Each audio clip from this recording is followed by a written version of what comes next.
Welcome, I'm Richard D. Hall and I'm here in Portugal, Praia de Luz. Now the reason why I've come here is because I'm making a series of documentaries about the Madeleine McCann case. Why am I making programs about that? Well, it's because I'm sick and tired of misleading media headlines about the incident. In these films I will expose the hard facts about the incident and also what has happened since the incident. The documentaries clearly show the last place to get truthful information from is mainstream media, and I will also expose those who are controlling mainstream media.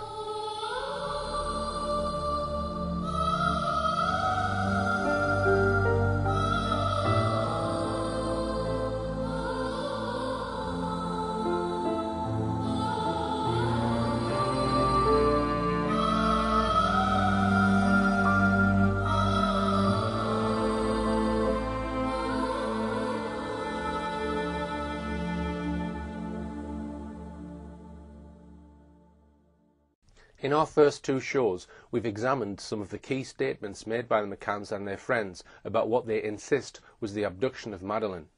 We saw how there were numerous changes of story and outright contradictions. And we saw how the stories surrounding what was supposed to be the last time Madeleine was seen by anyone other than the McCanns, namely their close friend David Payne, was riddled with a series of clear contradictions. The accounts of this supposed visit, when Dr. Payne claimed to have seen all three children dressed in white pyjamas and looking angelic, were so at odds with each other that anyone would have had good reason to doubt whether this visit ever took place at all. We referred to the report of Police Inspector Tavares de Almeida, who at the time the McCanns were pulled in for questioning filed a detailed report giving numerous reasons why the police were sure that Madeleine had died in the McCanns' apartment and that therefore they must have hidden her body. And then finally we examined the convincing evidence provided by one of the world's top dog handlers, Martin Grime, and his two cadaver dogs, Eddie and Keeler, who alerted to the scent of a corpse in 11 places and to blood at some of those locations. We then saw how the McCanns struggled in all sorts of convoluted ways to try and explain why the dogs alerted to the smell of human cadaver and blood. Now it's time to throw light on a matter that's never been covered before on any film, TV documentary or YouTube video, nor in any newspaper articles, for the simple reason that this subject is too hot for others to handle. For the first time on film, we're going to take you right behind the scenes and expose what has really gone on in the private investigations mounted by the McCanns. You'll be able to judge for yourselves whether this much trumpeted and expensive private investigation was ever about a wholehearted search for Madeleine, or whether this operation might have had a wholly different purpose. But before we go to the extraordinary details of what the McCanns' private investigators were really doing, how was it all funded? Most of it, from what we have been told, was in fact funded by you, the great British public. Just 13 days after Madeleine was reported missing, and at a time when she could have been found at any time, the McCanns launched a fund, which was officially called Madeleine's Fund, leaving no stone unturned. Let's now take a little look at how and why this fund was set up in the first place. Exactly when it was that the McCanns thought of setting up a fund to find Madeleine is not really certain. In her book Madeleine, Kate McCann explains it like this. On page 120, she says Jerry had set himself the challenge to leave no stone unturned. There were so many people who desperately wanted to help. Jerry's call to arms spurred them into action. Then she says Jerry McCann's sister, teacher Philomena McCann, sent a chain mail around the world asking every recipient to help find our little girl, followed by her claim that this led to a first conversation between Philomena and Callum McRae, a former pupil of hers and an IT whiz kid, about establishing a website for Madeleine. 4 pages on in her book, Kate introduces the shadowy group called the International Family Law Group. They appeared to consist of just a barrister who didn't give his name to the McCanns and a paralegal. Later, a third shadowy figure joined them from an organisation called Control Risks Group, who said, "Just call me Hugh." The barrister had apparently offered the McCanns help immediately he heard the news about Madeleine going missing. It was on Friday the 11th of May, barely a week after Madeleine had been reported missing, that these two men of mystery, the barrister and the paralegal, flew out to Praia de Luz. No one knows who paid for this visit, so we are invited by the McCanns to believe that this was the selfless act of a good Samaritan. However, on page 125, Kate McCann does tell us a little more about this third figure. It transpired that he was a former intelligence officer, now a kidnap negotiator and counsellor. She then explains why the fund for Madeleine was set up. We had discussed the offers of help that were pouring in, including many financial pledges. One of Jerry's colleagues said his staff want to make a donation, but didn't know how or where to deposit it. The IFLG told us we needed to set up a fighting fund. They would devise the objectives of the fund and instruct a leading charity law firm, Bates, Wells and Braithwaite, to draw up articles of association. According to this account then, this fund for Madeleine was all somebody else's idea and recommendation. And so it was that just days later the organisation Madeleine's Fund, Leaving No Stone Unturned, was founded, and the McCanns began collecting what turned out to be millions of pounds, donated mostly by the ever-willing and generous great British public. In a moment we are going to examine how all that money has been spent, or perhaps, as I'll show, frittered away. It's important to emphasise that Madeleine's Fund is not a charity, although many people think that it is. It is in fact a private company, set up as a trust. And importantly, it is controlled by the McCanns and members of their family. The current directors of Madeleine's Fund are Jerry McCann, Kate McCann, Brian Kennedy, uncle of Kate McCann, Edward Smethurst, the McCanns' coordinating lawyer and a top Freemason, John Corner, close family friend of the McCanns and Madeleine's godfather, and Michael Linnett, family friend and accountant, member of a secretive Catholic Masonic society, the Catenians. What was the original purpose of this fund, though? The honest answer is that it was intended to be a fighting fund to meet legal expenses. In other words, from the get-go it was intended to provide funds for the defence of the McCanns. Just 10 days after Madeleine had been allegedly abducted, and could still have been found alive, why would the McCanns be thinking of needing a legal fighting fund? It was a relative of theirs in the same village, Kate McCann's uncle, Brian Kennedy, who gave the game away in a TV interview in the village. But I'm joined now by Madeleine's great-uncle, Brian Kennedy, and he's going to tell us about the Fighting Fund. What's been the public's response to it, Brian? Well, it's been very good so far, but a lot of people have said they're not quite sure how they can give money, so may I tell them? Yes, very briefly. Right, very briefly. You can go into any branch of the NatWest or the Royal Bank of Scotland and just say that you would like to make a contribution to the Madeleine Fund. But tell me, Brian, about all the people that have been coming up to you today, just literally stuffing money in your hand. Yes, they have. It's very touching, very touching. I would just say this is not an appeal. The family haven't made an appeal. We've just set up a mechanism for people who said they wanted to do something and contribute, so that the money can be used for all sorts of reasons, but probably mainly for legal expenditure. That was an honest answer. The McCanns already knew or sensed that they would be needing top-line solicitors and barristers. And indeed, over the past 7 years, the McCanns have had legal help worth an estimated £4 million or more. Here's a list. They have spent 5 years trying to claim £1 million damages from Dr. Conchalo Amaral, the coordinator of the initial investigation into Madeleine's disappearance, and attempting to ban his book, The Truth About a Lie. They spent nearly £400,000 silencing retired solicitor Tony Bennett with a libel action after he wrote 2 books on the case. And they've spent a small fortune on legal advice from a series of top solicitors and barristers who have advised them in relation to their having formally been declared suspects in the disappearance of their own daughter and the risks of being extradited to Portugal to face charges. But very soon the message was changed. The fund was not to be used for legal expenses, apparently. Instead it was to be used to find Madeleine, and they launched a major Look for Madeleine campaign. How much the McCanns have raised in the way of donations and other contributions to their fund is shrouded in mystery. Equally unclear is exactly how all the money has been spent. Although the Madeleine's Fund directors have produced annual reports, as required by company law, these are very opaque. Dublin-based accountant Enid O'Dowd has written a major analysis of the fund, titled Madeleine's Fund, Review and Investigation of Accounts. Enid O'Dowd's report shows that the company only complies to the bare minimum with legal requirements and does not show a detailed breakdown of where the income has come from and on what it's been spent. and this despite the McCanns' claim that they wanted their fund to be transparent.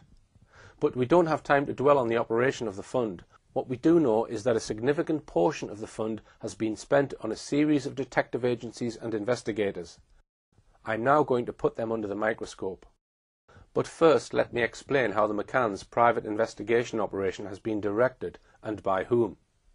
The first thing to say is that the McCanns have always maintained that decisions about the private investigation have been made by the directors of Madeleine's fund, whose names I have mentioned, but the real controller of the McCanns' private investigation all along has been a Cheshire businessman by the name of Brian Kennedy. This is not Kate's uncle, Brian Kennedy, who lives in Rothley. This Brian Kennedy is a major multimillionaire businessman. He lives in a palatial mansion in the Cheshire countryside. He has a large business empire which includes his Latium Group, based in Wilmslow, Cheshire, and double glazing companies such as Weatherseal. His companies have a number of times come under scrutiny for what we might call sharp business practice. Most recently this year, when the now defunct Office of Fair Trading issued a damning report on Kennedy's Weatherseal company.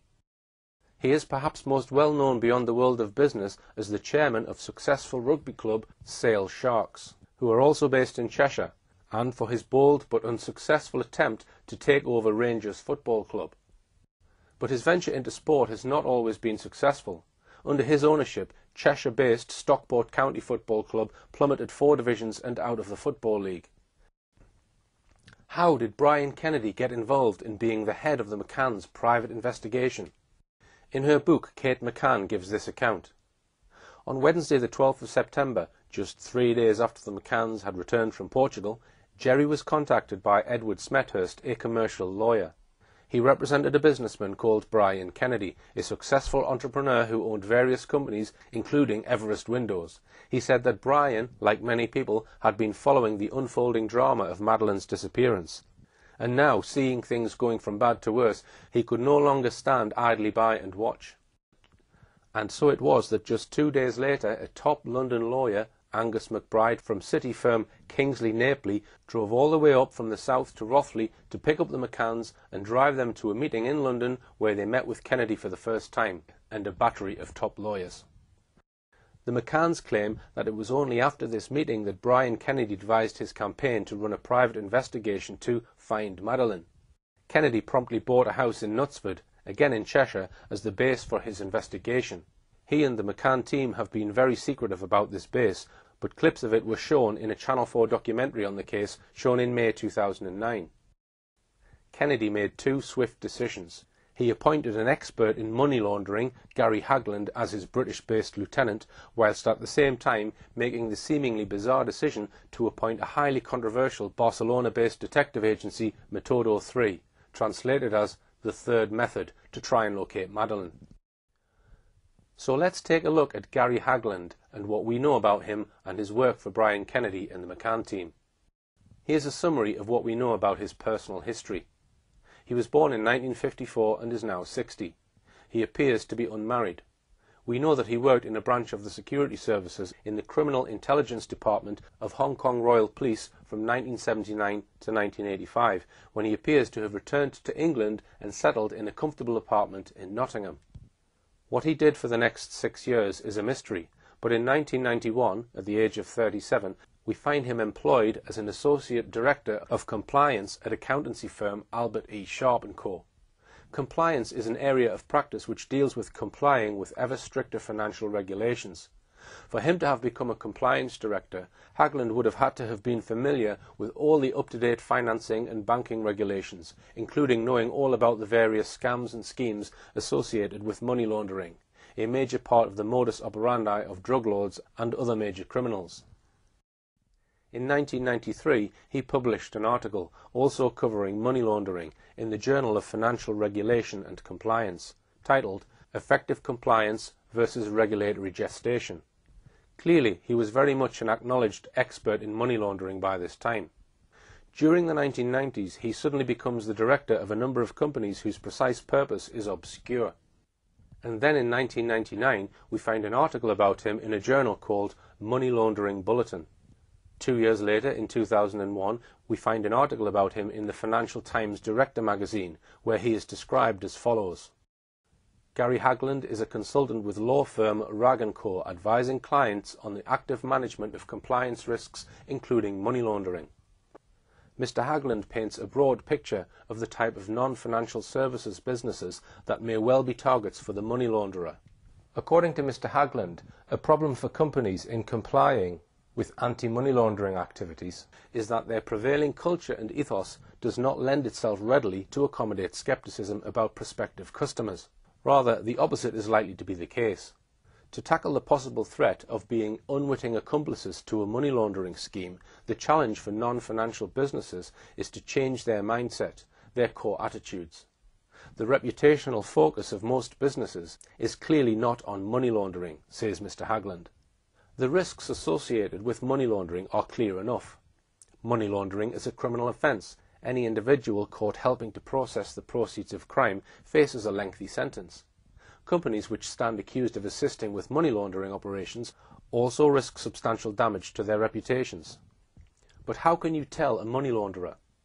Money launderers are extremely well funded, well advised, and make use of technically elaborate and sophisticated schemes to cover their tracks. We are left in no doubt at all. Gary Hagland is a sought-after man because of his experience in one thing in particular: money laundering.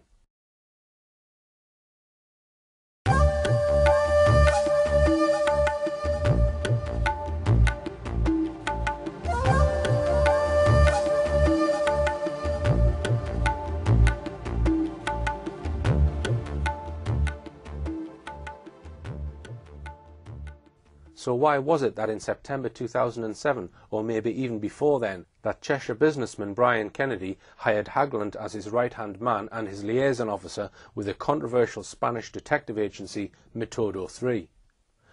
Was it because he had any sort of track record in tracing and finding missing children? Clearly not.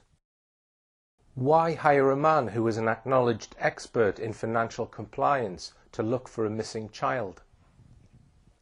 Hagland was to carry on working for Brian Kennedy and the McCanns, meeting with investigators from Metodo 3, both in their Spanish headquarters in Barcelona and in Brian Kennedy's headquarters in Knutsford.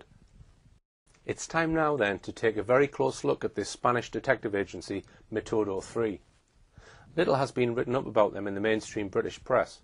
The tabloids would merely recycle claims by the McCann's public relations officer, Clarence Mitchell, about what a great detective agency it was, explaining that the Spanish agency was carefully chosen for its reputation and its position close to Portugal. He explained that because Portugal did not allow ongoing private investigations whilst there was an official police investigation, they could not employ a Portuguese agency. The next best thing was a Spanish agency. When the broadsheet papers attempted more in-depth articles about Metodo 3, however, they were much more sceptical. A good example was one by Christine Toomey in the Times.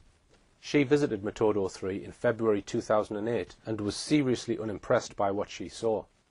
Her article was titled, "Madeleine McCann and Metodo 3, Private Eyes, Public Lies."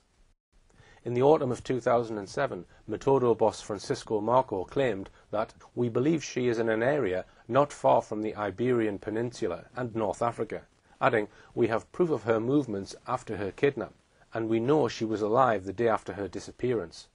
I talk of certainties because we know which group may have her or could have kidnapped her to sell her on. I cannot say who she is with because we are putting together conclusive proof that we can present to authorities." It was all utter lies. 2 months before Toomey's visit, Marco had infamously made a series of boasts headlined in the British media. He first of all claimed that he knew that Madeleine was alive and where she was.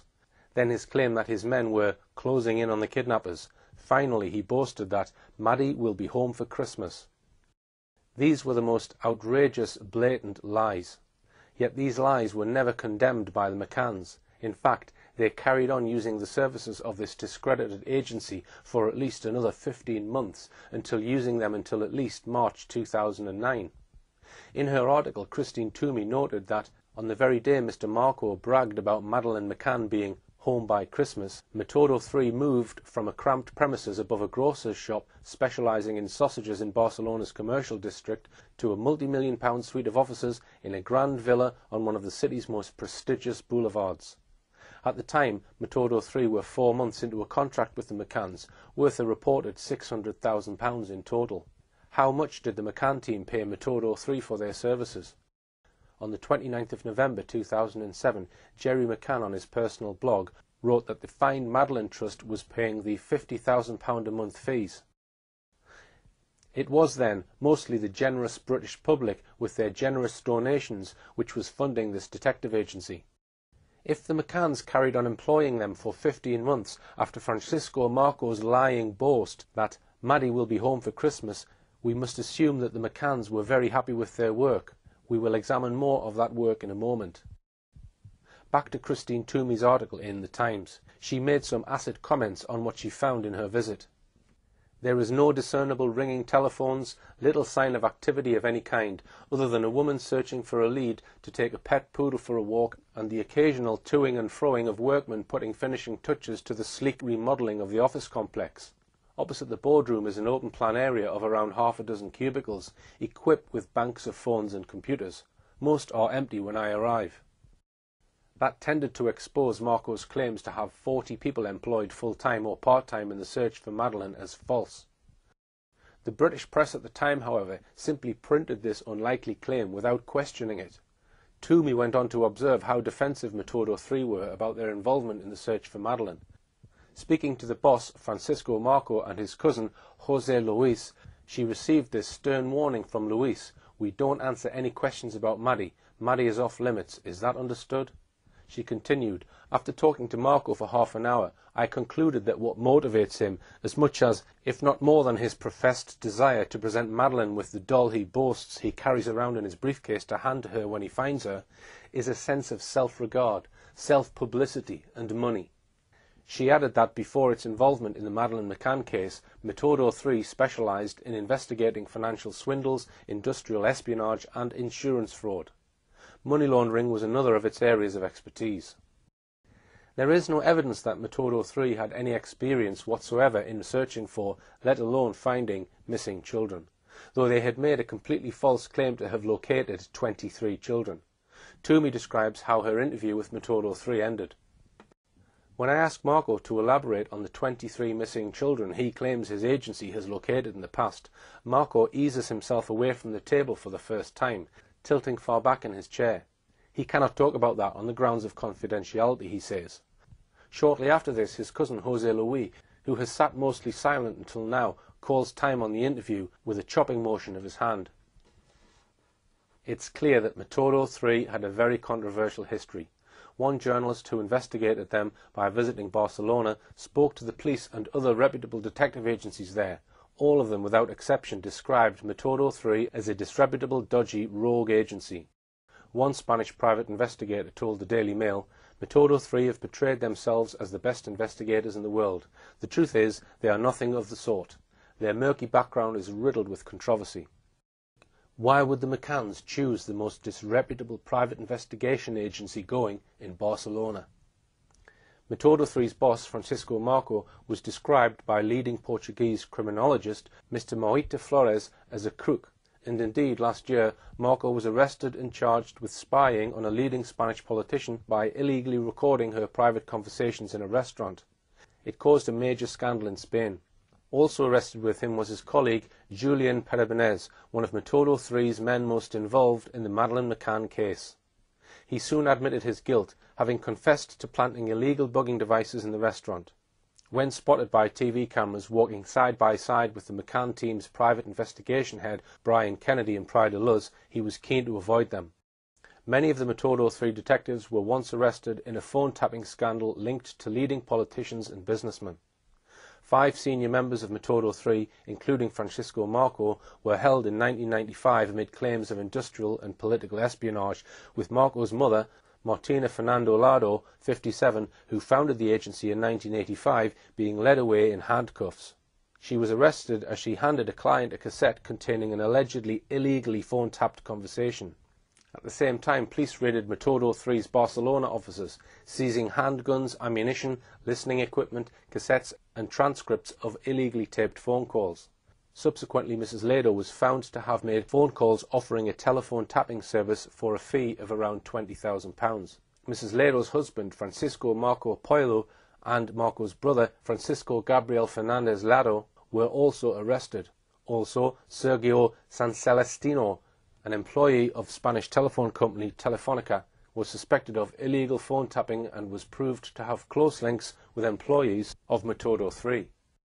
Amazingly, the prosecution of Metodo 3 was inexplicably dropped. None of them were convicted at that time for their alleged illegal phone tapping and firearms crimes. Not long after Christmas 2007, the McCann team nearly suffered another major embarrassment when their lead investigator on the Madeleine McCann case, Antonio Gimenez Razo, once described as Metodo 3's detective in charge of special operations, was arrested on serious criminal charges. They only escaped embarrassment by some clever spinning of their chief public relations officer, Clarence Mitchell. Antonio Gimenez Razo was soon afterwards charged, along with his twin brother, with stealing 400 kilograms of cocaine, nearly half a ton, from an illegal shipment of 1,500 kilograms said to have been worth £25 million on a ship coming from Venezuela. He was also charged with breach of trust, misconduct in a public office, that is, corruption, corruption of public officials, and illicit criminal association. The alleged offence occurred in December 2004 and involved what a court was later to describe as an exceptionally violent and ruthless criminal gang involving at least 27 individuals. It emerged that Gimenez Razo had until December 2004 worked as a chief inspector in the Drugs and Organised Crime Unit for the Barcelona Regional Police. He had left the police under mysterious circumstances, just when an internal investigation was looking into how those 400 kilos of cocaine had disappeared. He then went to work for the controversial Metodo 3 detective agency in August 2005, joining the McCann's team's private investigation 2 years later. He spent the next 4 years in jail, remanded in custody. After a long process of investigation, during which the criminal gang tried various means, including making violent threats to the prosecutor to disrupt the matter coming to trial, and then try to wreck the trial itself, Gimenez Razo was lucky to escape without punishment, as his active participation in the work of the gang could not be proved. But the judge admonished him sternly, telling him that as a former senior police officer he had become far too close to the gang members. How deeply had Gimenez Razo, this close associate of drugs lords and crime gangsters, been involved in working on the Madeleine McCann investigation?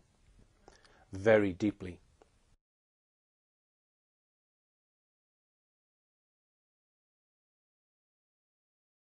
It has now become clear that an early suggestion of the McCanns was to suggest to the world that Madeleine had been stolen to order by a wealthy North African family and was probably in Morocco. The McCanns visited Morocco in June 2007 and promoted Madeleine's disappearance while they were there. A number of people visiting Morocco claimed to have seen Madeleine, but that was at a time when the media frenzy was at its height and Madeleine was being seen here, there and everywhere. Once Brian Kennedy was made the operational head of the McCann's private investigation, and he had appointed Gary Hagland as his liaison man with Metodo 3, the two men lost no time in working out a detailed plan which focused on promoting the notion that Madeleine was most likely in Morocco. Hagland was sent to London to discuss the Moroccan project with a former MI6 colleague who worked on the Foreign Office's Moroccan desk. A huge boost to what we might term the McCann's Moroccan project came when there was a burst of media speculation in late September 2007 about whether a white girl being carried on the back of a Moroccan peasant woman could be Madeleine McCann. As it turned out, the girl, Bushra Bashina, was proved just days later to be a Moroccan girl being carried by her mother. How the photograph of her came to be taken and how the McCanns came to get it before it got to the police remains, like so much else, a deep mystery. It was clearly the McCann team who briefed the press and gave the media the photograph in question. Here is how Kate McCann explains it all in her book. On the 25th of September, we heard that a little blonde girl resembling Madeleine had been spotted with a group of Moroccan peasants. We received a photograph. She doesn't explain who took it, nor how it got to them. She goes on to say that the child looked too young to be Madeleine, adding that the picture was too grainy for us to be absolutely sure. The day the photograph appeared in all the British press, 25th of September, as Kate says, a contingent of the press pack jumped on planes to Morocco to try to track down Madeleine. She then explains that Brian Kennedy called us later that evening to ask if we would like him to fly out to Morocco to find out for certain. Kate says they were not sure this was necessary or wise, but she says off went Brian on his plane, his own private jet, to northern Morocco. It sounds as if this was just a spur-of-the-moment decision by a genuine man just wanting to do all he could to find Madeleine. However, what Kate McCann appears to omit in her book is that this was no snap decision by Brian Kennedy. It seems he may have pre-arranged to meet Metodo 3's man in Morocco, Antonio Gimenez Razo. The plane flight to Morocco may have been arranged a week or two in advance. The publicity about Bushra Bashina simply appears to have coincided with his pre-planned visit.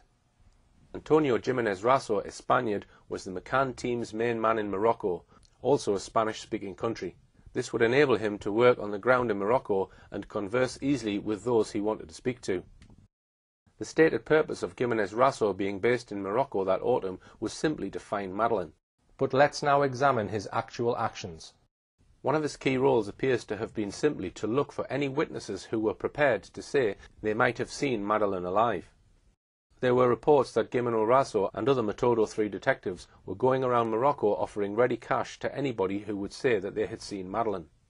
This was dramatically confirmed by a newspaper report stating that the Moroccan government had taken the highly unusual step of expelling a man who had been visiting hotels and garages in various parts of Morocco, offering people money if they could claim to have seen a girl looking like Madeleine. The report did not name the man or his nationality, but it could well have been Gimenez Razo. After this, we suddenly find Antonio Gimenez Razo and his boss, Francisco Marco, turning up at the Portimao police station, which was the headquarters of the official investigation in Portugal. They were there to talk to the Portuguese police. This was on the 13th of November 2007, and with them for this most important meeting was the man directing the McCann's private investigation, Cheshire multimillionaire Brian Kennedy. So what was this meeting between the Portuguese police and the McCann's private detective all about? It had come about with the help of Gimenez Razo. He had used his various connections with the police in Barcelona to get the Barcelona police chief to ring his opposite number in Portugal and ask for a meeting. He said that Metodo 3 had vital evidence about who might have taken Madeleine. The meeting was duly arranged, and Brian Kennedy jetted in from Cheshire to meet 3 Portuguese police officers. The Metodo 3 men had flown several hundred miles to attend this meeting. Kennedy flew some 1,500 miles. They must have considered it worth it. There, the 3 men wove elaborate and believable tales about 3 possible suspects. The Portuguese police took notes. They followed up what may have seemed promising leads to them. None of them came to anything. The only purpose they served, in fact, was to waste valuable police time. We have established, then, that Gimenez Razo spent 4 years in prison, remanded in custody for offences connected with his associations with members of a violent criminal gang. We have established that the McCann team not only employed him, but that he was the leading detective used by the McCanns. When Gimenez Razo was arrested in February 2008, the press immediately pointed out that he was one of the McCann's private detectives. How did the McCann team react? They denied it outright. Their spokesman, Clarence Mitchell, said, "He is not one of our team." It was an outright, outrageous lie, as we've just shown. That wasn't the only meeting that Brian Kennedy had that day, however. Let's have a quick look at the other meeting he had that evening. His meeting was at a villa near Praia de Luz called Sal Salito. It was at the home of Ralph and Sally Everley, the aunt and uncle of Robert Murat, the man who was made the first formal suspect over the reported disappearance of Madeleine back on the 15th of May that year. So in the distance there you can just see the property of Sal Salito. I'll just point to it. This is it here, the Everley's property, Sal Salito, and this is the location that the Portuguese police searched in connection with the Madeleine McCann disappearance. It was a high-powered meeting. Robert Murat was there, so was his high-powered lawyer, Francisco Pagaret. Brian Kennedy also brought his lawyer along, the equally high-powered lawyer Edward Smethurst. Smethurst had been for years Brian Kennedy's in-house lawyer for his Latium Group business empire. He had also been appointed, allegedly at a meeting on the 14th of September in London, as the coordinating solicitor for Kate and Jerry McCann.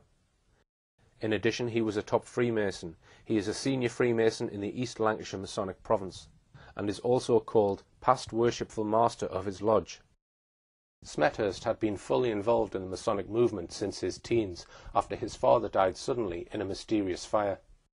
His mentor in the lodge was the former head of legal services at British Nuclear Fuels Limited, Alvin Shuttleworth. After he qualified as a lawyer, Smethurst was given the job of assistant legal officer by his mentor Shuttleworth, where he soon became involved in defending compensation claims from leukemia victims in Cumbria who lived near the Sellafield nuclear site. In November 2007, Smethurst appeared in a panorama programme on Madeleine's disappearance. It was quite clear when Kate and Jerry came back to the UK that they were subject to an open season of abuse from the media. They'd obviously gone through the tragedy of having the daughter taken in very unfortunate circumstances.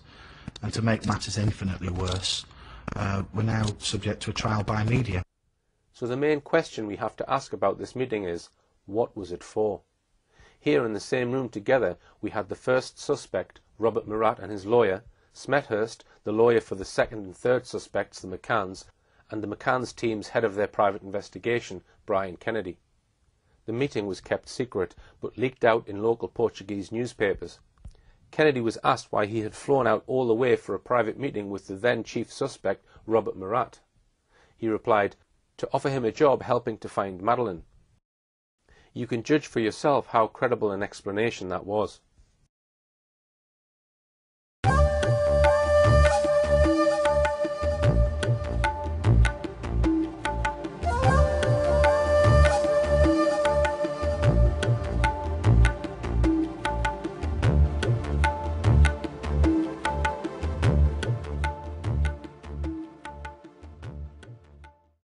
But we must now move on to examine the role of Antonio Gimenez Raso and his boss, Francisco Marco, in another very bizarre and disturbing set of events. Some of you watching may remember, back in the winter of 2008, the scenes of a team of divers looking in a murky lake for Madeleine's bones. At the very centre of this search for bones was another man we must now introduce. Also part of the Metodo 3 setup, a lawyer called Marcos Aragao Correa. He was a young lawyer in his early 30s who hailed from the island of Madeira. When the story first broke in late 2008, he presented himself as a good Samaritan-type bloke who dipped into his own pocket to fund this search, based, he said, on information received. So what was this information received? He told an extraordinary story. Days after Madeleine was reported missing, he said, what he referred to darkly as underworld sources had told him that Madeleine had been abducted, then raped, then killed, and then her body had been thrown in a murky lake. He said he had told Portuguese police about his information, but they had ignored him. He had then set about working out where this murky lake was, and, using clues received in a vision or a dream, he had got out some maps, toured the area, visited several lakes, and decided that Madeleine's body must be in the Arada Dam. There was a tower by the side of the lake. He had reasoned that if, as he had been told, Madeleine had been thrown in the lake, she must have been thrown in from the tower. Accordingly, he instructed his divers to search just the part of the lake that was near the tower. He, or others, had made sure the media and press were there to record the event, and Britain's mainstream media, as usual, lapped up and uncritically recycled the story as gospel. There was only one problem with the story. It was utter bilge. Total lies from start to finish. In the end, Marcos Correa was forced, under the pressure of relentless questioning from the media, to admit that he had told everybody a pack of lies. He said he would now tell the truth. The new story ran as follows. 2 days after Madeleine was reported missing, he went to his first ever spiritualist church meeting. He went home and then had a vision of a huge powerful man strangling a blonde girl about Madeleine's age. Later, he says, he heard about the disappearance of Madeleine McCann and linked his vision with her disappearance, and that is how he became interested in her. Later, another vision of a murky lake came to him, and that, again with the aid of maps, led him to the search of the Arada Dam. Unfortunately for Marcos Correa's credibility, that story also crumbled under pressure, and he had to admit that that one was false as well.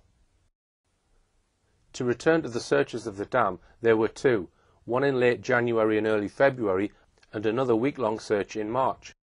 In each case, a team of British divers was used.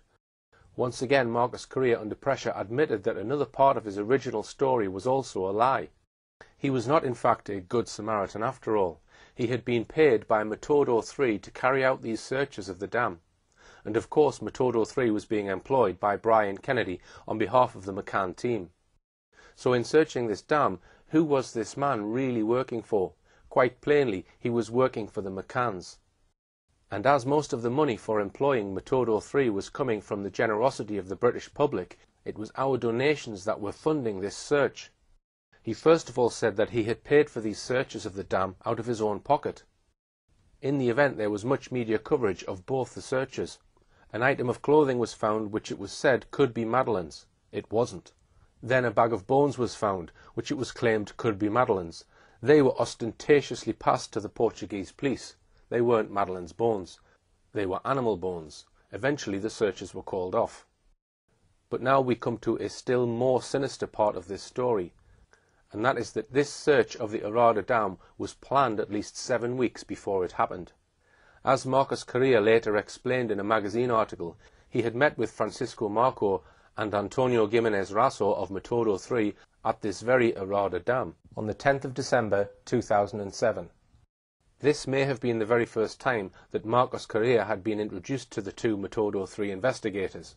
They each had to travel a very long way. For Marco and Gimenez Raso, the trip from their Barcelona base was 700 miles. From Marcos Correa's base on the island of Madeira, it was nearly 1,000 miles. Who was it arranged for this meeting? Correa, as we've seen, worked for Metodo 3. We know that Francisco Marco and Gimenez Raso from Metodo 3 were employed by Brian Kennedy from September 2007. Therefore, all three were Metodo 3 men, appointed by Brian Kennedy on behalf of the McCann team. Therefore, what appeared at first sight to be a genuine effort by a good Samaritan to check out information he had received that Madeleine's body might have been thrown in the Arada Dam, turns out instead to have been a meticulously planned event by Metodo 3. And in funding this search, with the help of donations from the British public, they were relying, we now find out, on a man who lied through his teeth not once, but twice, about how he came to be interested in what really happened to Madeleine. The more you peer into the events and people behind this search for bones in the Arada Dam, the more it has every appearance of being just a plain stunt designed to grab front-page coverage in the British press. We have to ask, why did the McCanns do this? What was the whole purpose of this exercise? Why did three people employed by the McCanns travel a total of thousands of miles to meet at the dam in December 2007? And why, when news of the search broke in late January, were the British public not informed about the lead-up to this search? Before we leave the subject of Metodo 3, I should just mention that its boss, Francisco Marco, was also involved at the same time as he had the Madeleine McCann contract in a major agricultural scam. This was exposed on the 2nd of February 2009. The case involved embezzlement and money laundering. That was hardly surprising, given Metodo 3's record in involvement in money laundering. Basically, the Catalan regional government had commissioned and paid for a large number of expert reports. But these reports, said a state prosecutor, had no purpose or interest. One of the most blatant examples was the payment of Metodo 3 of nearly £30,000 for a wholly unnecessary socio-economic inquiry on hazelnut farming. The Clean Hands Collective, which campaigns against corruption, found out that the socialist agricultural advisor, Joaquim Lina, had asked Metodo 3 to carry out a hazelnut inquiry. But Metodo 3's report was found to be merely a cut-and-paste job from an internet report on the hazelnut industry in a regional magazine, El Confidencial. In other words, Metodo 3 had got £30,000 for doing nothing of real value. In March 2008, the McCanns ceased using Metodo 3 full-time, but retained their services on a part-time basis. It's time now to look at the extraordinary person the McCanns and Brian Kennedy now put in charge of their search for missing Madeleine. It was a company with the grand title of Oakley International. When news that Metodo 3 had been replaced leaked out in the press, the McCann spokesman Clarence Mitchell described them as the big boys of international private investigation. Once again, the British mainstream press simply reproduced this claim without bothering to look behind it. In fact, Oakley International was basically a one-man band run by an Irish fraudster and conman, Kevin Halligan. Also involved with him was ex-MI5 friend Henry Exton. We would know very little about Halligan but for a penetrating article published on the 24th of August 2009 by security expert and writer Mark Hollingsworth in the Evening Standard. These were the main facts that he revealed. Brian Kennedy and the men he employed, such as Metodo 3 employees we've looked at, scared off witnesses, talking to them so aggressively that some of them later refused to talk to the police, wasted funds and raised false hopes. Brian Kennedy and his son Patrick had to be questioned by Portuguese police after attempting a rash 24-hour stakeout of a house where they thought Madeleine was being held. She wasn't being held there. The relationship between Metodo 3 and the Portuguese police then completely broke down. Kennedy's investigators had little experience of the required painstaking forensic detective work.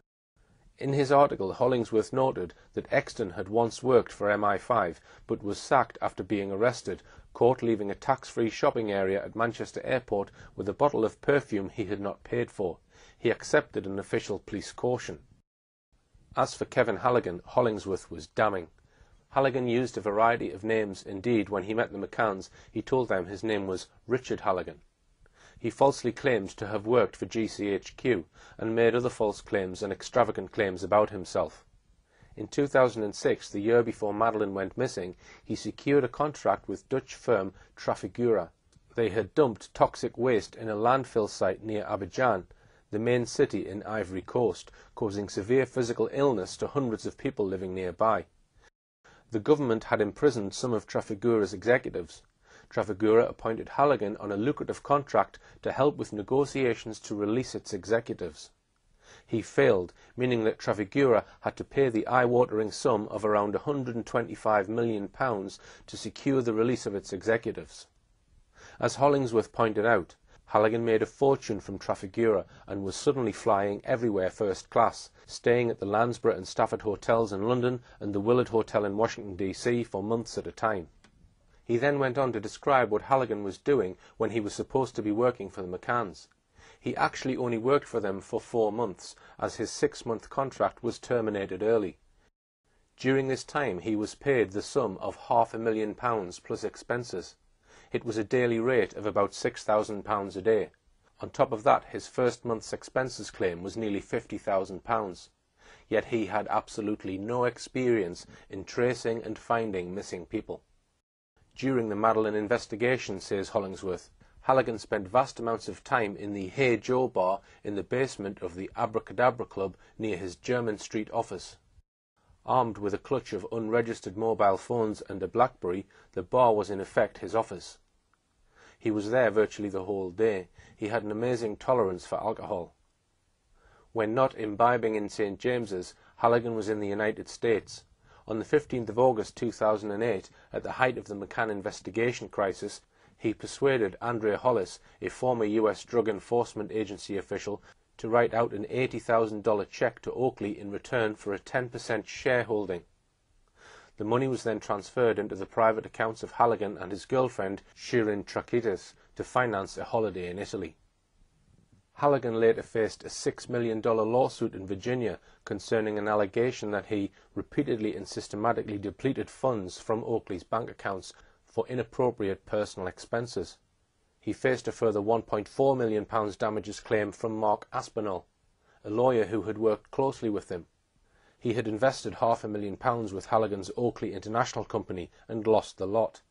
Hollingsworth added that numerous employees, specialist consultants and contractors hired by Halligan had not been paid, adding that some of them now face financial ruin. Hollingsworth concluded his article by telling us that Halligan was now on the run from his numerous creditors and various law enforcers. It was in October 2009 that a sharp-eyed lady recognised Halligan's face from a photograph in the press. He had been spotted staying at the £700 a night Oxford hotel with his then girlfriend. The police bundled him into a van and put him in Belmarsh top security prison. He fought extradition for 3 years, finally being removed to the US, where he pleaded guilty to serious fraud offences. He served a total of 4 years in prison. Once again, we must ask, why did the McCann team turn to an out-and-out fraudster like Kevin Halligan, who had no ability or experience in tracing missing people? The McCann team had on board the McCanns themselves, both doctors, one of the country's most experienced PR experts, Clarence Mitchell, Brian Kennedy, a multi-millionaire businessman, and his commercial lawyer, top Freemason Edward Smethurst. How could the McCanns spend well over £500,000 raised from the caring British public on this man? As one might expect, Kate McCann in her book glosses over this appalling episode, portraying themselves as naive.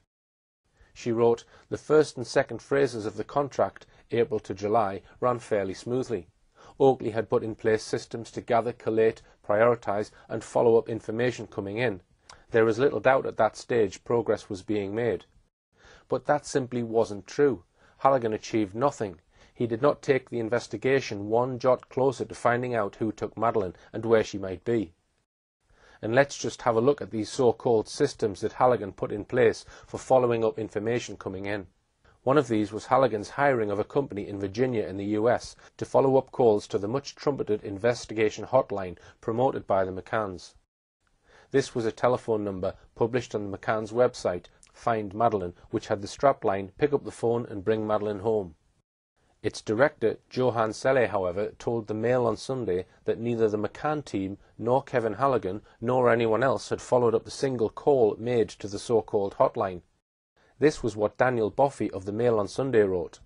The headline ran, "iJet director claims that the McCanns never followed up calls to their telephone hotline. Madeleine McCann investigator didn't listen to any tip-offs given to hotline." He continued, "Perhaps of most concern about Halligan is the lack of attention paid to the hundreds of phone calls received to the Madeleine hotline.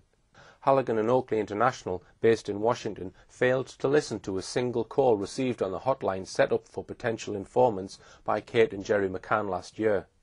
Johann Selle, the director of operations at iJet, revealed that for a year nobody even asked his company if they could listen to any of the calls received. He said his operators in Annapolis, Virginia, had answered hundreds of calls, but the information seemed wasted, possibly squandering valuable leads. He said, "We delivered Oakley a report with a summary of the calls, and said if they wanted to come back they could listen to the recording. But nobody did. For someone with an understanding of the case, it would be very easy for some to say that maybe 80 or 90% of the calls were hogwash, but there may be a percentage where one would say, maybe we should listen to this one or listen to that one. But our understanding is that this never took place. We are not sure whether Halligan provided our report to the family, or to the trust, or to those working for them, or to the teams working after him, because no one came back to us. We sent the report to the Oakley Group, and our assumption was that they were using it as a piece in the puzzle. But it appears that wasn't the case. The firm says it was not paid for its services by either Halligan or Oakley International. Time after time the McCanns begged the public to make that one phone call. Help us find the key that will unlock this puzzle. Help us find the missing piece of the jigsaw, and so on. It seems from what Selle told the Mail on Sunday that the hotline was bogus. All you could ever do on the McCanns investigation line was leave a message. Nobody ever got an answer. That would be one thing, but Mr. Selle's evidence suggests that by the spring of 2008, the hotline was a complete sham. The Mail on Sunday article also gave further shocking particulars about what Kevin Halligan was actually doing whilst he was supposed to be looking for Madeleine. Here is more from Daniel Boffey's article. Halligan squandered more than £500,000. In just 1 month, for example, he spent more than £3,000 just on dining out with his girlfriend. In fact, whilst supposedly working to find Madeleine, he launched an extraordinary spending spree on hotels, restaurants and luxury goods. In his first 2 months as lead investigator in the search for Madeleine, Halligan spent £7,000 on a personal chauffeur. Later, on a short trip to New York with a girlfriend, he lavished $1,600 on Salvatore Ferragamo leather goods, £5,500 on handbags, £500 on an Italian meal, £150 on a pair of designer glasses, and £900 on a 3-night stay at a 5-star Renaissance hotel. Already the owner of a £1.5 million mansion, he also paid out during this time more than £50,000 on plumbing and mosaic tiling for his house in Great Falls, Virginia. He spoke of extravagant schemes he was developing to catch the abductor.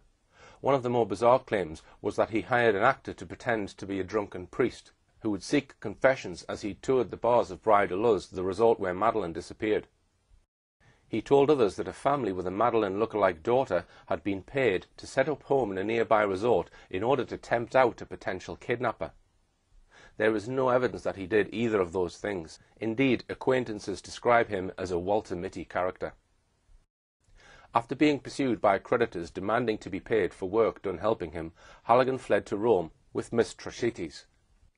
Almost immediately after arriving in Rome on their first-class Lufthansa tickets, Halligan withdrew hundreds of thousands of pounds more from Oakley International's bank accounts, was seen drinking and spending prodigiously at the Hilton Cavalieri and Excelsior hotels in Rome, before quietly slinking back to the UK a few months later. Halligan was a fraudster, conman and thief. He served 4 years for some of his frauds. The McCanns, Clarence Mitchell, Brian Kennedy and Edward Smethurst are all top-notch professional and business people.